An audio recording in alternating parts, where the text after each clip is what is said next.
Hey tabletop fans! So today we're going to take a look at the original 1989 Spelljammer box set and compare it to the new 2022 Spelljammer box set. Spelljammer is widely known as the Dungeons & Dragons space setting, but a lot of people don't know that this is not sci-fi space setting like Star Trek or Star Wars or even Pathfinder's Starfinder. This is more high fantasy in space, similar to the 1912 high fantasy novel A Princess of Mars. So a lot of times we're talking about flying sea ships in space.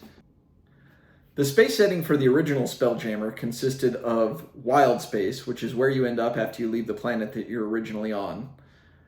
Wild space is housed by a wild space system. So for example, gray space, Kryn space, and realm space, which are the solar systems for Greyhawk, Dragonlance, and the Forgotten Realms worlds. Surrounding each solar system is a crystal sphere, which is made of a dark ceramic material, and the sphere is said to be twice the diameter of the solar system itself. This is an impassable object unless you have a magic portal or some other way of passing through it, but it's not something you can break through. This would essentially be breaking the universe that you're in. Magical abilities, some of the creatures, some of the local deities to those realms are all housed within that crystal sphere and a lot of times cannot leave.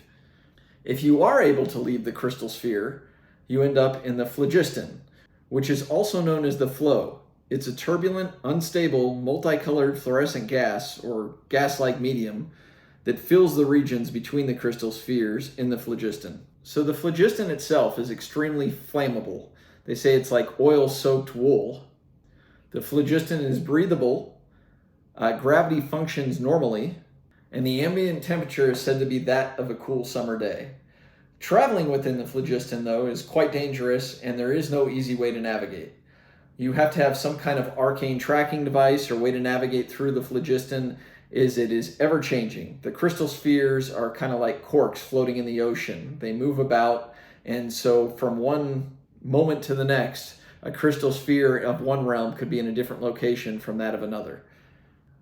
Now, comparing this to the space setting of the new 5e Spelljammer, the new 5e Spelljammer also has wild space. You also have a wild space system, but these systems are not contained within crystal spheres. Instead, when you reach the end of the system, it's said to be a silver-like haze where you end up going into the Astral Sea. So this silver-like haze is said to be the place where the material and astral planes overlap. Once you go into the Astral Sea, there are certain characteristics similar to the Phlogiston. So for example, you can breathe, or they say maybe you don't need to breathe and it just gives you the feeling that you can breathe. One major difference, though, is that in the Astral Sea, any individual is said to be blessed with directional awareness. It's kind of the new way of 5e short-circuiting, traveling from world to world. Additionally, within the Astral Sea, any character can move just at will. They can move at a rate of 5 feet times their intelligence per turn. And the temperature within the Astral Sea is similar to that of the old Phlogiston, and that it's comparable to a moderate summer day, so a little bit warmer perhaps. So in my opinion, in the games we play, we're going to continue to use the old rules with the Phlogiston. One reason is the crystal spheres. I kind of like the idea of keeping those different realms separate. I think it's really cool that there's certain abilities and deities that are innate to certain realms that are totally cut off once you exit the crystal sphere. It's also a good way to have some enemy in one realm and escape them if you can travel through the crystal sphere and they don't follow you into the Phlogiston. There's also the idea that the astral plane has its own place in other settings, and this idea kind of conflicts with those in some ways. I'd love to hear what your thoughts are. If you like the idea of the Astral Sea or the Phlogiston better, please give comments in the comment section below. But going forward, we'll be playing in the old school space setting rules. So in comparing the rules between the original Spelljammer and Spelljammer 5e, one major difference is Spelljammer helms. In the new 5e Spelljammer, the way Spelljammer helms work is they come in the form of a magical rod. So you can create it aboard your ship or any other ship at will once you purchase the rod.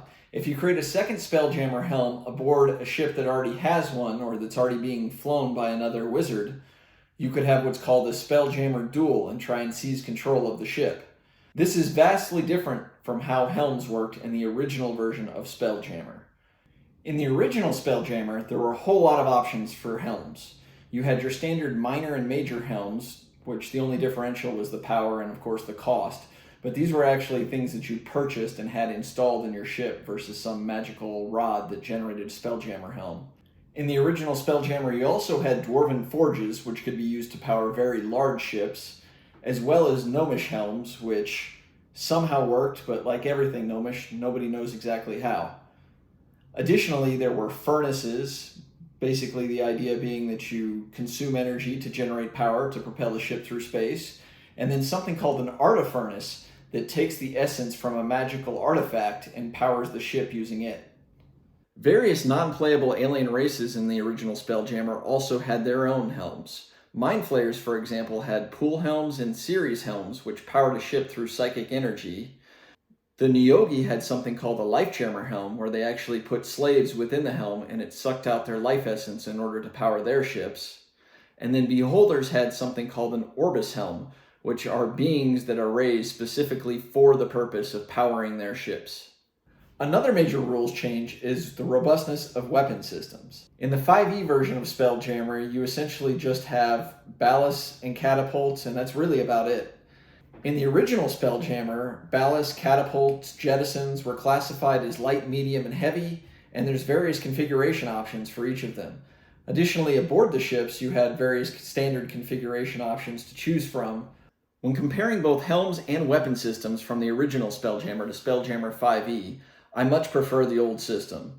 In the old Spelljammer, as you continued through a campaign, you had the optionality to upgrade your ships in various ways. Perhaps one of the biggest differences are the rules around ship movement and ship combat. This was a huge disappointment to just about everybody in the D&D community with the 5e release of Spelljammer. In total for combat, they only had 4 paragraphs worth of rules. Just to put it in perspective, there is more detail about halflings in space in the old set than there is on combat in the new set. And if you look online, what Wizards recommends is using another one of their modules called the Ghosts of Saltmarsh, which specializes in naval combat. It seems like most people have created their own combat system, and there's several online. I haven't seen any that I particularly like, so we decided to create our own. And we based it off the original Spelljammer combat, which was great. Some stuff needed to be reworked because back in D&D 2e, armor class was reversed. However, one thing that needs to be taken into account that was done very well in the original Spelljammer was ship maneuverability. Each ship has a different maneuverability class that specifies when it can turn, how much it can turn, and how much movement is cost during that turn. We'll detail all this in a future video, and specifically the rules that we're using for space combat when we play. I think you're going to love them, and we'll be happy to put those out there for everybody to use. The one thing that I don't personally like about the original Spelljammer movement and combat system is the speed. So the speed is determined solely based on the wizard level, and it doesn't matter what ship you're using. One of the things we did in our system is we incorporated the skill of the crew as well as what ship is being used to determine the speed for each movement. Taking a look at playable races and creatures between the original Spelljammer and the new Spelljammer 5e, the new Spelljammer 5e actually has a lot to offer. The box set comes with its own monster manual, Boo's Astral Menagerie, and it's actually pretty good. The only complaint by some is that it's a little bit light on the lore, and I believe this was done in the name of political correctness. In the original Spelljammer, there were a whole lot of alien races that wanted to enslave humanity. Now there's no mention of slavery whatsoever. Instead of these various alien races wanting to enslave you, now everything just wants to eat you. In the original Spelljammer, the only new playable race was the Lizard Man. They were quite prevalent in space within the Spelljammer setting, however, for some reason they were left out of the new 5e Spelljammer release. Perhaps the royal family found them offensive. In the new Spelljammer for 5e, numerous new playable races have been added. We'll start with the intriguing Astral Elves. Unlike the Elvish Imperial Navy from the original Spelljammer, who served the elven royals of each crystal sphere where they resided, the Astral Elves have developed their own civilization. They possess unique characteristics and special abilities. One of the coolest abilities they possess is something called Starlight Step. This allows them to teleport several times a day up to 30 feet directly in front of them. They have to be within line of sight. Another intriguing addition to the list of playable races in the new Spelljammer 5e are Autognomes.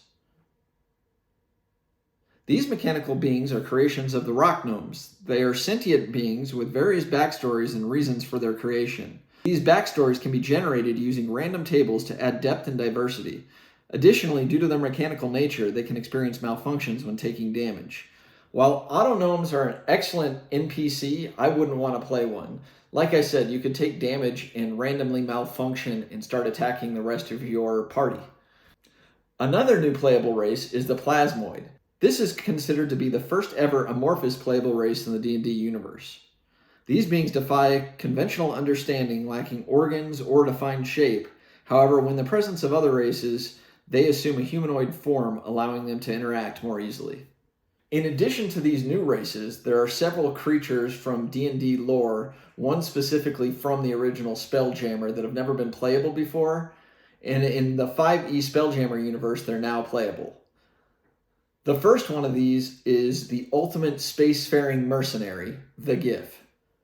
Gifs are anthropomorphic hippopotamuses renowned for their love of adventure, firearms, and their affinity for gunpowder and explosions. They are known as the ultimate spacefaring mercenary. Hadozis have also been added with very little lore. These are essentially humanoid monkeys with wings. Last we have Thrycreans. These are insectoid creatures. They can communicate amongst themselves using their own language, smacking their antennas together. They can understand other languages, but they can't actually speak verbally, Common, Elvish, etc. So in my opinion, this is the one area where Spelljammer 5e shined. The new playable races, some of the new monsters, the additional lore. The way I plan on running things is playing with everything. I'll have Astral Elves, I'll have the Imperial Elvish Navy, Gifts, Lizardmen, you name it. It's a vast universe, and I think that's kind of what's cool about the space setting is you can include anything from any realm. Spelljammer is my all-time favorite Dungeons & Dragons setting. This 5e release did receive a whole lot of criticism, mostly due to the lack of lore and the lack of ship combat and mechanics and rules. However, I think I look at it as an opportunity. There were all kinds of cool miniatures that came out of this set, lots of new monsters, new ships, and even a new adventure module that's actually pretty good. In many ways, I think it's fortunate that the rules are not that clearly defined. I think it allows for a lot of customization and the ability to pull in rules from the original Spelljammer, which might not have worked correctly in 5e had Wizards decided to make those definitions for us. I'm really excited to play Spelljammer in 5e. We'll be creating several future videos going through our new combat system specific for Spelljammer, lore on the Rock of Braille, and also going through each of the ships within the new Spelljammer and comparing them to those of the old Spelljammer system. We'll show you how to work those into our combat system and what options they have in the larger sense of things, not just the stripped down version given in 5e. Thank you so much for watching. Hope you join us next time. So back in 1990... Wow, you're old. I bought this when my dad dropped me off after Little League practice at the hobby store while he was going to Home Depot. You like Home Depot, sir? Yeah. You give $100 million. Yeah? That sounds like an expensive game, sir.